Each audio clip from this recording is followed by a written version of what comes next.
بالله من الشيطان الرجيم بسم الله الرحمن الرحيم أفرأيتم ما تمنون أأنتم تخلقونه أم نحن الخالقون سورہ واقعہ آیت نمبر 58 اور اس کے بعد کا مضمون ہے۔ جیسے ایک والد اپنے اولاد کو نصیحت کرتا ہے، جب وہ نصیحت کرتے کرتے تھک جاتا ہے تو پھر وہ مثالیں دیتا ہے کہ دیکھو میں نے تمہارے اوپر یہ انعام کیا، یہ اکرام کیا اور یہ چیزیں دی، پھر بھی تم میری بات ماننے کو تیار نہیں ہو، پھر بھی تم یہ سمجھتے ہو کہ میں تمہارے ساتھ مخلص نہیں۔ تو جیسے والد یہ کرتا ہے، آخر تھک ہار کے یہ کرتا ہے۔ اللہ تھکنے سے پاک ہے، اللہ عاجز آنے اور تنگ آنے سے پاک ہے، لیکن یہاں پر نصیحت انسان کے مزاج کے اعتبار سے کی جا رہی ہے کہ جس طرح انسان آ کے اثر لیتا ہے اس تھکنے سے، اس غم سے، یہاں وہ بات سمجھائی جا رہی ہے۔ مسکت، مزیدار، مضبوط دلائل دیے جا رہے ہیں۔ افرأیتم ما تمنون، کیا تم دیکھتے ہو جو منی تم ٹپکاتے ہو؟ یہ جو سپمز ہوتے ہیں اس کے اندر 1,00,000 ایک قطرے میں کروموسومز ہوتے ہیں، اور یوں لاکھوں کروموسومز میں ایکس جب ایکس سے ملتا ہے یا ایکس جب وائی سے ملتا ہے تو پھر جا کے انسان کی تخلیق ہوتی ہے، ورنہ ماں بھی صحت مند ہے، باپ بھی صحت مند ہے، پھر بھی اولاد ہونے کو تیار نہیں ہوتی، اور ان ایکس اور وائی کے اندر کہیں بھی کوئی کانشیس نہیں ہوتا، کوئی شعور نہیں ہوتا، کوئی سمجھ نہیں ہوتی کہ کس زائگوٹ کو کس مولیکول سے ملنا ہے اور کہاں پر قرار پکڑنا ہے، کسی کو کوئی پتہ نہیں ہوتا۔ یہ تابع ہوتے ہیں، تابع دار ہوتے ہیں، صرف انسان میں نہیں بلکہ گدھے میں، گھوڑے میں، کروڑوں مچھلیوں کے انڈوں میں، اور کروڑوں کے حساب سے انڈے مرغیاں دیتی ہیں ان میں، اور چڑیا ہے اور سانپ ہے اور چوہا ہے، ہر ایک کے اندر یہ نظام چلتا ہے، اور وہ نظام میں کسی ایک نظر میں کانشیس عقل نہیں ہوتی، شعوری طاقت نہیں ہوتی۔ جیسے میرے بالوں میں شعوری طاقت نہیں ہے، اور میرے ہاتھ میں ہو سکتا ہے شعوری طاقت میرے دماغ سے جڑی ہوئی ہے، لیکن جو نظام اندر چل رہا ہے نہ ماں کو پتہ ہے اور نہ باپ کو پتہ ہے۔ افرأیتم ما تمنون، کیا تم دیکھتے ہو کہ جو منی تم ٹپکاتے ہو اس کو کیا ہوتا ہے؟ اَأَنتُمْ تَخْلُقُونَهُ أَمْ نَحْنُ الْخَالِقُونَ، اس سے انسان کی تخلیق، اس سے تخلیق آگے ہم کرتے ہیں یا تم کرتے ہو؟ یقیناً اس سے تخلیق صرف اللہ کرتے ہیں، کیونکہ کسی انسان کو، کسی جانور کو، کسی نباتات کو، کسی پودے کو نہیں پتہ ہوتا کہ مجھ سے آگے کیا اگنا ہے، مجھ سے آگے کیا بننا ہے، ہم اس کو پیدا کرتے ہیں۔ دیکھیں جی، وہ چیز خود بخود اپنے آپ کو نہیں بنا سکتی کیونکہ اس میں کانشیس نہیں ہوتا۔ جب کانشیس نہیں ہوتا تو وہ خود اپنے آپ کو نہیں بنا سکتی، تو لازمی بات ہے کہ اس کو کوئی دوسرا بنائے گا۔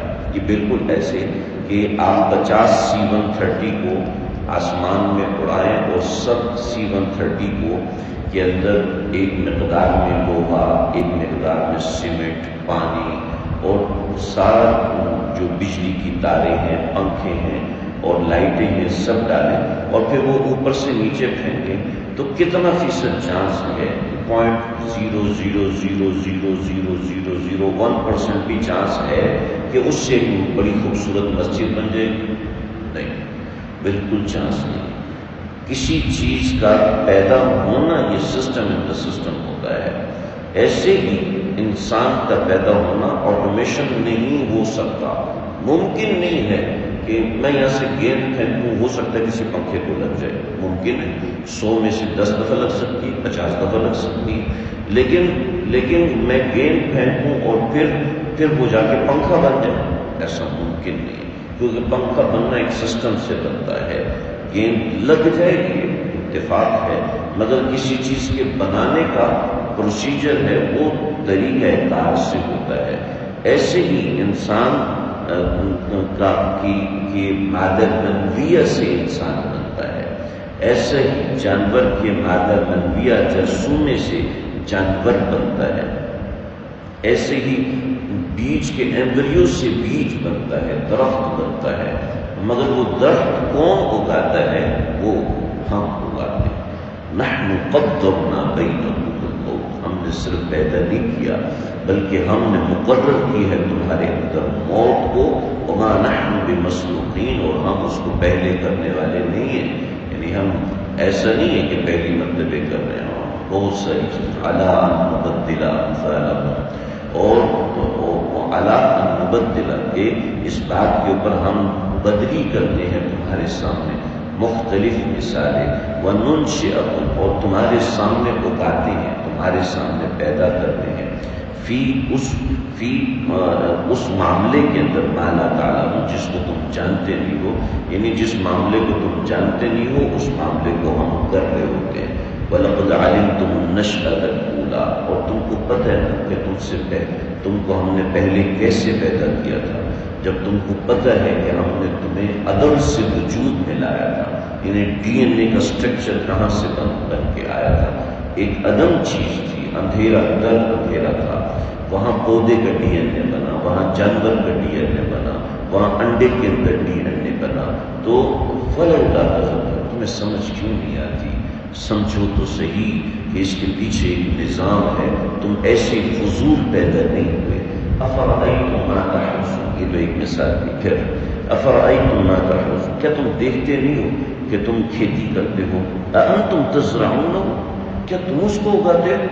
ام نحن الزارعون، یا ہم اگانے والے؟ انسان خود نہیں اگا سکتا، اگانے والی ذات اللہ کی ہے۔ وہ آپ دیکھتے ہیں کہ عمارتوں پہ بھی پودے اگا لیتے ہیں، ام نحن ہم اگانے والے، لو نشاء لجعلناه حطاما، اور اگر ہم چاہیں تو ہم ان کو ٹکڑے ٹکڑے کر دیں، کبھی نہ اگنے دیں، فصل تم تفکم، تم باتیں کرتے رہ جاؤ، اور یہ کہو کہ انا لمغرمون، ہمیں تو جرمانہ پڑ گیا، ہمارا بیج ضائع ہو گیا۔ چنانچہ ایسے ہوتا ہے، میں نے دیکھا ہے کسان جب کپاس لگا رہے ہوتے ہیں، گندم لگا رہے ہوتے ہیں، تو کہتے ہیں یا اللہ سونے کی بارش بھی آج نہیں کرنا، اگر بارش آپ سونے کی کرنا چاہتے تو آج نہیں کرنا، ورنہ سارا بیج 70 من 80 من بیج سب ضائع برباد ہو جاتا ہے، کیونکہ ضرورت بیج کا پروسیجر لمبا ہوتا ہے۔ اگر اس دن بارش ہو جائے تو 70-80% کھیتی نہیں ہوتی، دوبارہ کرنی پڑتی ہے۔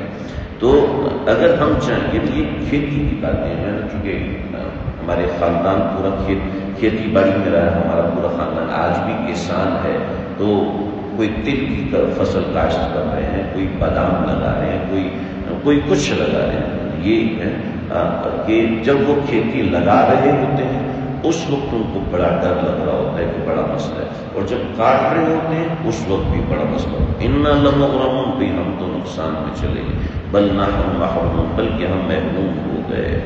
پھر اس کے بعد افرأیتم الماء الذی تشربون، یا تم نے پانی کو دیکھا ہے جس کو تم پیتے ہو؟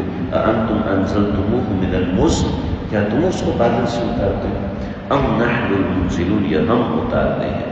لو نشاء، اگر ہم چاہیں، جعلناہ اجاجا، تو ہم اس کو کڑوا کر دیں، فلولا تشکرون، پھر بھی ہم اس کو میٹھا کرتے ہیں، تم شکر کیوں نہیں ادا کرتے؟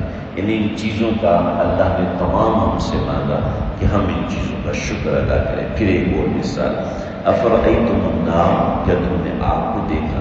التی تورون، جس کو تم جلاتے ہو؟ اانتم انشأتم شجرتھا، کیا تم نے اس کو درخت پہ چلایا؟ ام نحن المنشئون، یا ہم اس کو اگانے والے ہیں، جلانے والے ہیں؟ یعنی ہمارا حکم ہوتا ہے تو لکڑی کو آگ لگتی ہے، ہمارا حکم ہوتا ہے تو پتھر کو بھی لگ جاتی ہے، ہمارا حکم ہوتا ہے تو نہیں لگتی۔ نحن جعلناها تذکرا، ہم نے تمام باتوں میں تمہارے لیے نصیحت لکھی ہے، ومتاعا للمقوین، اور کمانے والوں کے لیے سامان رکھا ہے کہ جو اس سے کمائیں۔